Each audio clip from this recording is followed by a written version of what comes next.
आएनन् प्रभु तिम्रो सम्झना, आएनन् प्रभु तिम्रो सम्झना, बित्यो जीवन यसै लहै लहैमा। आएनन् प्रभु तिम्रो सम्झना, आएनन् प्रभु तिम्रो सम्झना। भगवानको प्रकाशले जहाँ छ झलमल, भगवानको प्रकाशले जहाँ छ झलमल। जहाँ गए कि फिर्नु छैन, जहाँ छैन कला, जहाँ गए नि फिर्नु छैन, जहाँ छैन कला। बित्यो जीवन यसै लहै लहैमा। आएनन् प्रभु तिम्रो सम्झना, आएनन् प्रभु तिम्रो सम्झना। यस्तो दिव्य धाम तिमी आउने भए आऊ, यस्तो दिव्य धाम तिमी आउने भए आऊ। चरणमा छु भनेर शरणमा आऊ, चरणमा छु भनेर शरणमा आऊ। भन्ते कृष्णले मेरै शरण परलौ, भन्ते कृष्णले मेरै शरण परलौ। बल्ल आए प्रभु तिम्रो शरणमा, बल्ल आए प्रभु तिम्रो शरणमा। त्रिगुणमय माया भेटी तर्नलाई छ गाह्रो, त्रिगुणमय माया भेटी तर्नलाई छ गाह्रो। मेरै शरण परेदेखि छैन कति गाह्रो, मेरै शरण परेदेखि छैन कति गाह्रो। बित्यो जीवन त्यसै लहै लहैमा। आएनन् प्रभु तिम्रो सम्झना, आएनन् प्रभु तिम्रो सम्झना। चिन्ता कतै नगर है साँचो कुरा भन्छु, चिन्ता कति नगर है साँचो कुरा भन्छु। सारा पाप छुटाइकन वैकुण्ठमा लान्छु, सारा पाप छुटाइकन वैकुण्ठमा लान्छु। भन्ते कृष्णले मेरै शरण परलौ, भन्ते कृष्णले मेरै शरण परलौ। बल्ल आए प्रभु तिम्रो शरणमा, बल्ल आए प्रभु तिम्रो शरणमा। बित्यो जीवन त्यसै लहै लहैमा, बित्यो जीवन त्यसै लहै लहैमा। आएनन् प्रभु तिम्रो सम्झना, आएनन् प्रभु तिम्रो सम्झना। बल्ल आए प्रभु तिम्रो शरणमा। नमो भगवते वासुदेवाय नमः। र अब 105 अध्यायमा अब यहाँ भन्नुहुन्छ श्रीमद् महापुराणको अब प्रयागमे मर्नेवालाका गति और गौदानका महत्त्वका वर्णन भनेर यहाँ बताउनुहुन्छ। यहाँ मार्कण्डे मुनि भन्नुहुन्छ, हे राजन भनेर युधिष्ठिरलाई बताउनु हुँदैछ। पुनः प्रयाग के महात्म्य की वर्णन सुनो, जिसे सुनकर मनुष्य समस्त पापों से मुक्ति हो जाए। यो सुन्यो भने पनि संपूर्ण पापदेखि मुक्ति हुन्छ भनेर यहाँ बताउनुहुन्छ। मुक्ति हो जाते ऐसे कोई संदेह नहीं है। जो दुखियों को दरिद्र और निश्चित व्यवसाय करने वालों के कल्याण के लिए प्रयाग क्षेत्र का ही प्रस्थ कहा गया है भनेर यहाँ बताउनुहुन्छ। इसे कभी कहीं प्रकट नहीं करना चाहिए। श्रेष्ठ ऋषियों का कथन है कि जो मनुष्य रोगग्रस्त दीन अथवा वृद्ध होकर गंगा और यमुना के संगम में प्राणों को त्याग करते हो, तो उसे तपाए हुए सुवर्ण की सी कांति वाले एवं सूर्य सुदर्श तेजस्वी विमानों द्वारा स्वर्ग में ले जाकर गंधर्व और अप्सराओं के मध्य में आनंद का उपभोग करते हैं और अपने अभिष्ट मनोरथ को प्राप्त कर लेते हैं। वहाँ एक संपूर्ण रत्नों सुशोभित अनेकों रंग को ध्वजा से मंडित अप्सराओं से खचाखच भरे हुए शुभ लक्षण सहित लक्षण संपन्न दिव्य विमानों में बैठकर आनंद मनाते हैं भनेर यहाँ बताउनुहुन्छ। तथा मांगलिक गतियों का बाजों को शब्दों द्वारा नदी से जगाया जाता है। इसी प्रकार जब तक वो अपने जन्म का स्मरण नहीं करता तब तक स्वर्गलोक में प्रतिष्ठित होते हैं। तत्पश्चात पुण्य क्षीण होने पर भी उसका स्वर्ग से पतन हो जाती है। तो इसी प्रकार स्वर्ग से भ्रष्ट वो जीव सुवर्ण रत्नों से परिपूर्ण एवं समृद्धि कुलों में जन्म।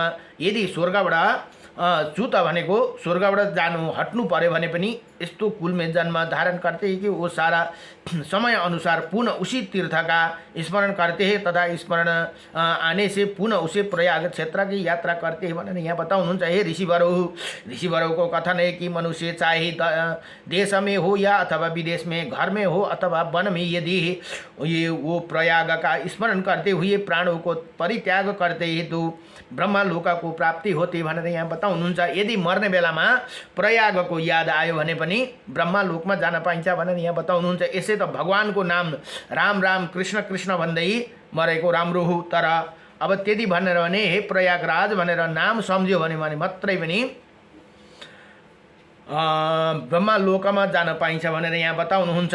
वो कैसे हैं, वो ऐसे लोक में जाते हैं कि जहाँ की भूमि सुवर्णमयी है, अब जहाँ के वृक्ष इच्छा अनुसार फल देने वाला, जहाँ ऋषि मुनि तथा सिद्धि लोग निवास करते हैं, वहाँ अपने इसी जन्म में किए हुए पुण्य कर्म को प्रभाव से शस्त्रों स्त्रियों से युक्त मंगलमय एवं रमणीय मंदाकिनी के तट पर ऋषियों के साथ सुख भोगते हैं भनेर यहाँ बताउनुहुन्छ।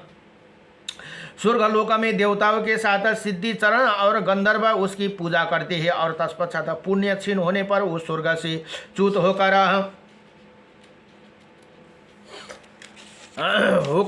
भूतल पर जम्बूद्वीप का अधिपति भनेको समस्त जम्बूद्वीप को राजा भएर आउँछ भनेर यहाँ बताउनुहुन्छ। इसी जन्म में उसे बारंबार अपने शुभ कर्मों का स्मरण होते हैं, जिसे वही निसंदेह गुणवान और धन संपन्न होते हैं अथवा तथा वो मनुष्य मन वचन कर्मों से सत्य धर्म में स्थित रहकर भगवान को पास जान्छ भनेर यहाँ बताउनुहुन्छ। जब भगवान का सानिध्य में जाते ही व्यक्ति गंगा यमुना के संगम पर कार्यों में अपने मंगल के निमित्त या पितरों के उद्देश्य से किसी किए जाने वाला अथवा देव पूजन आदि कार्यों में गौदान करता है तो उसी गौ के रौं तुल्य वर्षों तक स्वर्ग में निवास करते हैं। यदि कोई वहाँ गौदान लेते हैं तो वो सुवर्ण मणि मोती अथवा अन्य जो कुछ भी सामग्री दान रूप में ग्रहण करता है तो जब तक वो धन उसके पास रहता है तब तक वो तीर्थ विफल होता है। इसी प्रकार तीर्थ यात्रा को तीर्थ में पुण्यमय देव मंदिरों में तथा सभी निर्मितों दान पर्व में दान लेना कदापि उचित नहीं है भनेर यहाँ बताउनु। इसलिए वो ब्राह्मणों को विशेष रूप से सावधान रहना चाहिए भनेर यहाँ भन्नु। यहाँ अनुसार के भन्यो भने इसी प्रकार तीर्थयात्री को तीर्थ में पुण्यमय देव मंदिरों में तथा सभी नियमितों दान पर्वों में दान लेना कदापि उचित नहीं है ब्राह्मणों को लागि भनेर यहाँ बताए। इसके लिए ब्राह्मणों को विशेष रूप से सावधान रहना चाहिए भनेर यहाँ बताउनु भयो। जो मनुष्य प्रयाग में जिसके संगी सिंह सोने के और खुर चांदी से मुड़े हुए निकटों में कांसों की दोहनी रखी हो, उसे ऐसे लाल रंग की दुधारू कपिला गौ का दान करना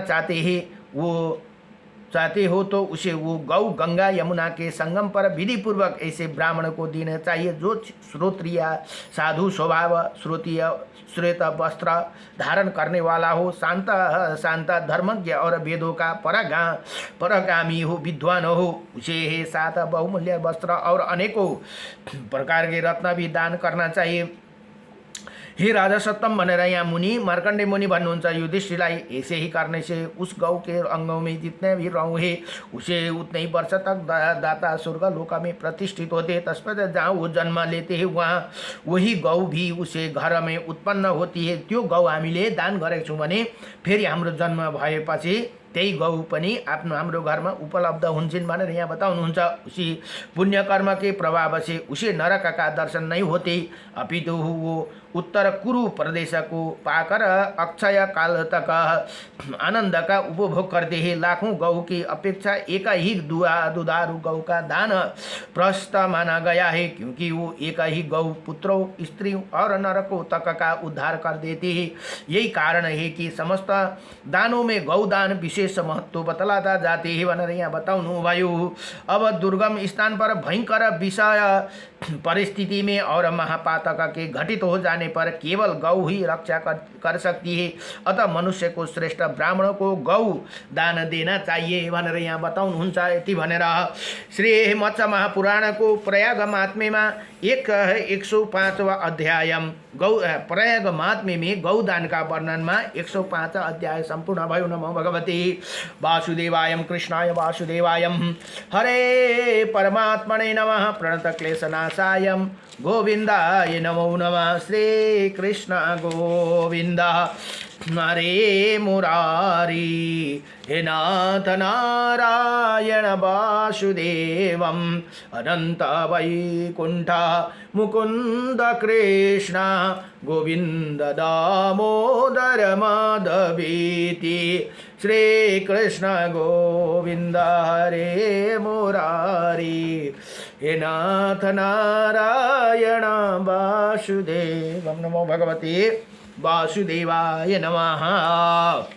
श्री कृष्ण गोविंद हरे मुरारी हे नाथ नारायण वासुदेवम। अब भोलि को प्रसंग में 106 अध्याय में प्रयाग महात्म्य का वर्णन प्रसंग में वहाँ के विधिवत तीर्थ का वर्णन भनेर यहाँ अब यो प्रसंगमा युधिष्ठिरले प्रश्न गर्नुहुन्छ भने मार्कण्डेय मुनिले उत्तर दिनुहुन्छ। नमो भगवते वासुदेवाय कृष्णाय वासुदेवाय हरे